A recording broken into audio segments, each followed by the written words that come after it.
Thank you. All new at 9, Fox News debuts a new podcast this week. It's called House of Broken Dreams, the Jennifer Kesse story, where you will learn about new leads and evidence and hear from witnesses who have never spoken before in this nearly 15-year-old unsolved case that has really just haunted Central Florida. Here's Fox's Laura Engel. We are no closer to having Jen. On the evening of January 23rd, 2006, 24-year-old Jennifer Kesse spoke on the phone with her family and boyfriend from her condo in Orlando, Florida. That's the last time anyone heard from her. We're here for one reason only right now, and that would be to find Jennifer, for the good or the bad period. Simply want to know where my daughter is. Now, nearly 15 years since she disappeared, new pictures obtained exclusively by the Fox News investigative unit suggest a violent struggle took place on the hood of Jennifer's car, found a mile away from her condo. It honestly, to me, looked like someone was thrown down on the top of the hood, arms spread out, and then dragged back, almost like off the hood, to the point where you can almost see fingers scribbling down the hood. Until now, this grainy surveillance video of an unknown person who parked her car was the main evidence in Jennifer's disappearance. The Kesses hope these photos will yield new leads in a case that has stumped investigators. I believe that there's a good chance that Jen's alive. In order for me to live, I have to have that hope that perhaps one day, Lord willing, that I will see Jen again. And joining us right now on the phone to talk more about the case is Cristina Corbin, Fox News investigative reporter and producer of that podcast, House of Broken Dreams, the Jennifer Kesse story. Good morning, Cristina. How are you? Good morning, Amy. Thank you so much for having me. We wanted to Zoom with Cristina, but we should mention the reason we're on the phone is because you were struck by that bad weather in New York City last night. We sure were, and without power. We're glad you're with us. Thank you so much. I want to start, Cristina, with the photo of the car, because a lot of Central Floridians, when we heard this news, had never seen that photo before, had never heard that there was potentially some kind of violent struggle. What do you make of that photo, and why do you think we haven't heard about it until now? Sure. Well, I should mention first that the Kesses, as you know, obtained 16,000 pages of police records.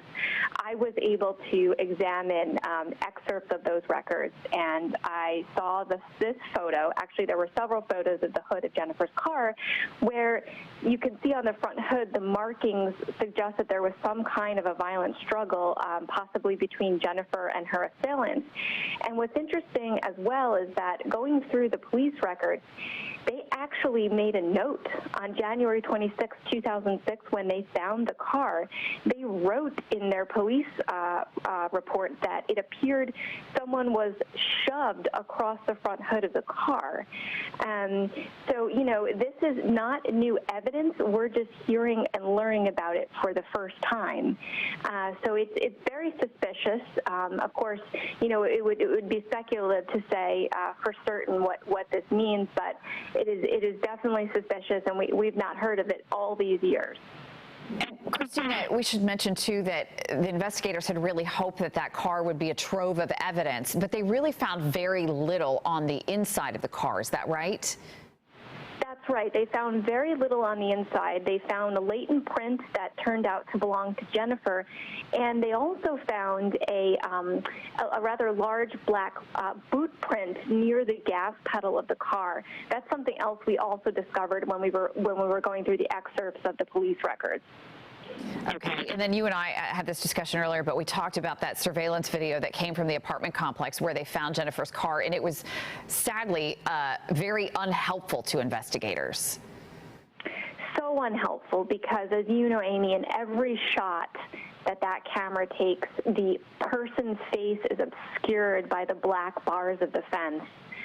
We do know from the video that person sat in the car for something like 32 seconds, possibly wiping down something in the car or maybe making a phone call, and then that person gets out, walks past the fence, never looking back, and we cannot see his or her face. Cristina, something else that you uncovered. There was a couple that spotted Jennifer's car, or a car that they thought was Jennifer's or looked like Jennifer's, driving very erratically near her condo complex. Why was that significant? Well, yes, this is really significant because we interviewed a woman on condition of anonymity who claims that she saw Jen's car on the morning of January 24th, about 7:30 a.m. She was at the intersection of Conroy Road and Moxie Boulevard with her husband. They were on their way to a doctor's appointment, and from across the intersection, they saw a car that matched the description of Jen's car, and it was driving erratically. She said it was zigzagging as it was coming out of Mosaic at Millennia, where Jen lived, and that it appeared as though two people were fighting over the steering wheel. Now, I spoke with the Kesse's private investigator, Michael Toretta, who said he believes that this witness is credible. And Cristina, we should mention, too, that witness came forward with that information before she even knew Jen was missing, so that probably gives it a little more credibility. And I want to make sure we ask you before we run out of time about, there's a man named Chino who sparked the interest of investigators. They spoke to him, and you also got a chance to speak to him. Who is this Chino person, and what did he say to you? I did. So I actually interviewed another woman who claims Chino is the person in that surveillance video that was captured at Huntington on the Green. Chino was one of the maintenance workers at Mosaic when Jennifer disappeared. I should note that Chino is actually his nickname. We're not releasing his full name because he's never been publicly named a suspect.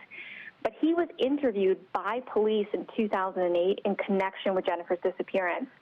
I tracked him down recently. I spoke with him on the phone for 40 minutes. He said he's not the guy in their surveillance video. He said he had nothing to do with Jennifer's disappearance. And he kept repeating, quote, "Everything I know, the FBI has that information."